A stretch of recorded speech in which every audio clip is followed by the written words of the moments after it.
Hello foodies, welcome to Attamma's kitchen. This is Lakshmi.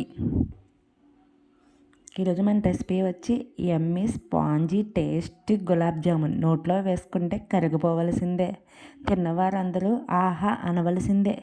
దీనికోసం ముందుగా మీరు ఏ బ్రాండ్ గులాబ్ జామున్ మిక్స్ వాడతారో అది తెచ్చుకోండి. దాన్ని కొద్దిగా ఆయిల్ వేసుకొని కొంచెం కొంచెం వాటర్తో స్మూత్గా వీడియోలో చూపించినట్లు కలుపుకోండి. ఇక్కడ పిండిని రఫ్గా కలపకూడదు, చాలా స్మూత్గా కలుపుకోవాలి. తర్వాత లిడ్తో క్లోజ్ చేసి దాన్ని ఒక పావు గంట పక్కన పెట్టుకోండి. ఈలోపు పాకానికి 2 కప్పుల గులాబ్ జామున్ మిక్స్కి 1.5 కప్పుల పంచదార సరిపోతుంది. 1.5 కప్పుల పంచదారకు 1.5 కప్పుల వాటర్ వేసి పాకం సిద్ధం చేసుకోవాలి. యాలక్కాయల పొడి వేసి జిగురు పాకం సరిపోతుంది. పాకం సిద్ధమయ్యాక దానిని కట్టేయండి.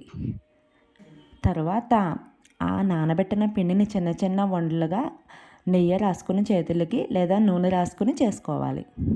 తర్వాత వాటిని కడాయిలో నూనె వేసి ఆ నూనె సమానంగా కాగాక, బాగా ఎక్కువగా కాగకూడదు, ఒక్కొక్కటి వేసి వేపుకుని పక్కన పెట్టుకోవాలి.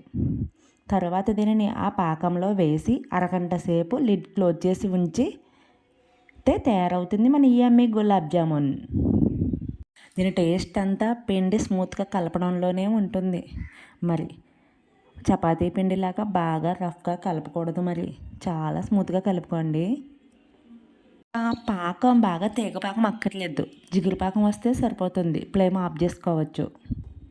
ఇక్కడ బాల్స్ని వేపుకున్నప్పుడు flame slow to medium flame మాత్రమే పెట్టండి, హై ఫ్లేమ్ పెట్టకండి. కలర్ వచ్చేస్తే కానీ లోన వేగవు, టేస్ట్ ఉండవు గులాబ్ జాములు. కాబట్టి లో టు మీడియం ఫ్లేమ్లోనే వేపుకోండి. ఈ టిప్స్ పాటించి మీరు గులాబ్ జామ్స్ చేశారంటే 100% మీరు సక్సెస్ అవుతారు. మిమ్మల్ని తిన్నవారు ఎవరైనా సరే ఆహా అనవలసిందే. మరి మన తెలుగువారి మోస్ట్ ఫేవరెట్ రెసిపీ, చాలా ఈజీ అండ్ క్విక్గా కూడా చేసుకోవచ్చు. రెసిపీని బెల్లం పాకంతో కూడా చేసుకోవచ్చు, కానీ పంచదారతోనే ఎక్కువ టేస్ట్గా ఉంటుంది. హెల్త్ కాన్షియస్ ఉండేవాళ్ళు బెల్లంతో చేసుకోండి. ఇదే క్వాంటిటీలో వేసుకోండి బెల్లంతో కూడా, అది బాగానే ఉంటుంది టేస్ట్. ఇక్కడ గులాబ్ జామున్స్ పాకంలో వేసేది వెడల్పాటి తీసుకోండి. అప్పుడు మీరు తీసుకున్నప్పుడు గులాబ్ జామున్ నీట్గా వస్తాయి, విడవటం అంటూ జరగదు. సర్వ్ చేసుకున్నప్పుడు చాలా నీట్గా వస్తుంది. అంతే ఫ్రెండ్స్. ఇలాంటి మరిన్ని వీడియోల కోసం మా ఛానల్ సబ్స్క్రైబ్ చేసి, లైక్ చేసి, షేర్ చేయండి ఫ్రెండ్స్. Thank you friends.